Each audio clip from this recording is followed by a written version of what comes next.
Valmiki tiger reserve के इन रमणीय जंगलों में जीव जंतु, पेड़ पौधों, नदी और नालों के साथ साथ कई धार्मिक और ऐतिहासिक स्थल भी मौजूद हैं। आइए आपको लिए चलते हैं वाल्मीकि नगर के आसपास के जंगलों में स्थित जटाशंकर धाम मंदिर। भगवान शिव के इस विख्यात मंदिर में लाखों भक्त माघी मौनी अमावस्या और शिवरात्रि में सोनभद्र से जल भरकर यहाँ अर्पित करने आते हैं और पास में ही मनोकामना पूर्ति के लिए विख्यात है यह नर देवी मंदिर। प्राकृतिक सौंदर्य से भरे इस जंगल में शांति के दूत कबूतर इस मंदिर को और भी खूबसूरत बना देते हैं। यहाँ के लोगों का मानना है कि प्राचीन काल में इस मंदिर की स्थापना और विकास का कार्य यहाँ के एक स्थानीय राजा, जिसे जासर के नाम से जाना जाता था, ने किया था। यहीं पास में ही आप कोटेश्वर नाथ धाम का भी दर्शन कर सकते हैं, जो भगवान शिव का मंदिर है। वाल्मीकि नगर ग्राम पंचायत के पास ही नेपाल के सीमावर्ती चितवन जिले में पंचनद के तट पर अवस्थित है महर्षि वाल्मीकि आश्रम। यह मर्यादा पुरुषोत्तम भगवान राम के पुत्र लव कुश का जन्म स्थली भी है। यह आश्रम वाल्मीकि नगर मुख्यालय से 6 किलोमीटर दूर घने जंगलों में स्थित है। यहाँ जाने का रास्ता मनोहारी और रोमांचक है। वाल्मीकि टाइगर रिजर्व में एक और प्रसिद्ध मंदिर है मदनपुर देवी स्थल। ये Valmiki Nagar road railway station के पास ही स्थित है। यहाँ से गंडक नदी काफी पास है और यहाँ भारत और नेपाल से हजारों की संख्या में श्रद्धालु आते हैं।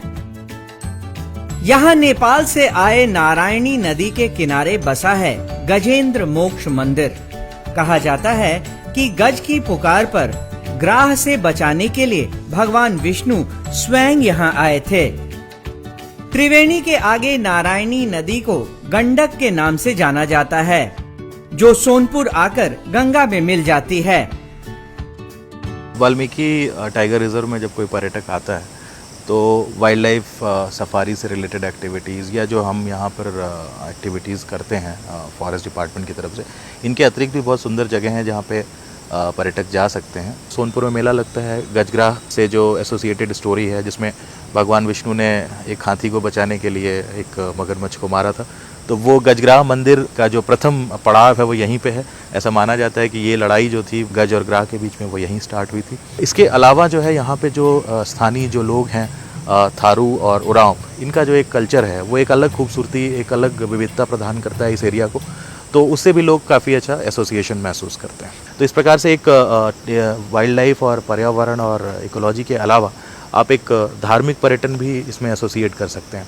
तो एक कंप्लीट एक्टिविटीज सारी आपको यहाँ पर उपलब्ध हो जाएंगी।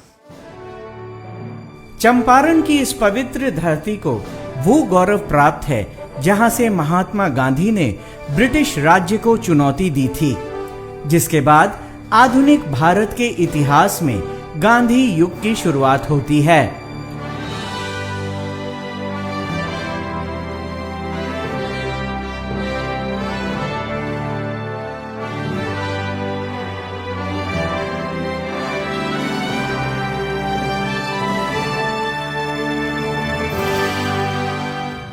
इस भितिहरवा आश्रम का निर्माण गांधी जी ने खुद किया था।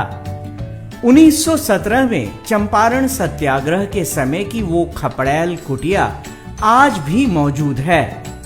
यहाँ बापू और मां कस्तूरबा द्वारा इस्तेमाल की गई घंटी, टेबल और चक्की संग्रहित है। आश्रम में 1917 में निर्मित कुआं आज भी देखा जा सकता है। इस कुएं का इस्तेमाल बापू और मां कस्तूरबा करते थे। ये आश्रम गांधी जी की यादगार घटनाओं का संग्रह है और यहाँ की हर वस्तु गांधी जी की जीवन से जुड़ी हुई है। सच पूछा जाए तो यहाँ आज भी बापू की अनगिनत यादें बसी हैं, जिसे यहाँ आकर न सिर्फ देखा जा सकता है बल्कि महसूस भी किया जा सकता है। इस भितिहरवा आश्रम में आज भी सैकड़ों पर्यटक हर महीने यहाँ आते हैं।